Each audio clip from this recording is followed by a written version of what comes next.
இந்த கம்பெனி வேலை இருக்கே, எவ்வளோ பெரிய கொடுமையான வேலை தெரியுமா? எல்லாரும் சொல்லுவானுங்க, மாசம் 30,000 40,000 சம்பளம் வாங்குறேன்னு.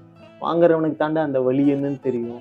கம்பெனிக்குள்ள ஒரு நாள் வந்து வேலை செஞ்சு பாரு. நம்ம மேனேஜர் கிழிக்கிற கிழி இருக்கே, கொஞ்சம் நெஞ்ச கிழி இல்ல.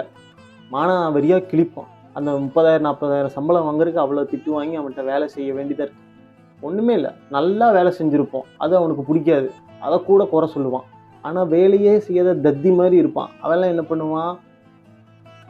நல்லா ப்ரமோஷன் வாங்கிட்டு மேல போய் உக்காந்துருவான். நம்ம கிடையவே கிடையாது. குடுக்கவே மாட்டான். 2டே விஷயம் தான் கம்பெனிக்குள்ள போனா கத்துக்க வேண்டியது. ஒண்ணு ஜால்ரா அடிக்கணும். இல்லன்னு வச்சுக்க அவன் சொல்றதுக்கெல்லாம் ஹீன்னு பல்ல காட்டணும். இப்படி காட்டிக்கிட்டே இருந்தோம்னா, நம்மள கொண்டு போய் ஒரு இடத்துல உட்கார வைப்பான். இது எதுவுமே பண்ணலைன்னா அவ்வளோதான். நம்மள போற வரைக்கும் வச்சு செய்வான். அது இந்த மேனேஜர் கூட 2 அல்லக்கைக 3, 4 அல்லக்கைகள்லாம் இருப்பானுங்க. கம்பெனியே அவனுங்களோடது மாரி பண்ணுவானுங்க. ஒண்ணுமும் தெரியாது அவனுங்களுக்கு. தத்தி பையனுங்களா இருப்பானுங்க. அவனுங்க போடுற சீன் இருக்கே, ரொம்ப கஷ்டமா இருக்கும். என்னடா பண்றது? வேற வழி இல்லையேன்னு வேலைக்கு போ வேண்டியதா இருக்கு. தயவு செஞ்சு 30,000 40,000 வாங்குறேன்னு சொல்லாதீங்கடா. எங்க வயிறு எரியுது.